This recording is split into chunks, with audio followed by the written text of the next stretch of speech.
Welcome to Chintu's Why Science. Hello, little explorers. Today, we will learn how plants grow from tiny seeds. The process of a seed waking up and growing into a plant is called germination. Wow! Every seed has special parts that help it grow into a plant.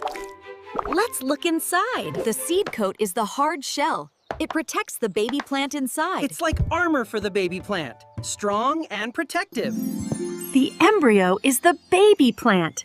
Soon it will grow roots, a stem, and leaves. Cotyledons store food. They feed the embryo until leaves can make food. It's like a yummy lunchbox for the baby plant. Seeds only grow when they get the right conditions. Soil, water, sunlight, and temperature. Some plants grow only in deserts, others only in rainforests. Each seed is adapted to its home. Step 1. The seed drinks water and swells. This softens the seed coat.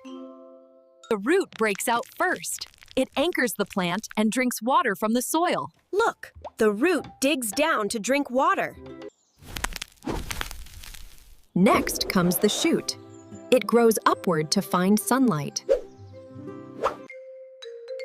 When leaves open, the plant starts photosynthesis, cooking food with sunlight, water, and air. The cotyledons finish their job and fall away. Now the leaves do the cooking. When the plant grows big, it makes flowers and new seeds.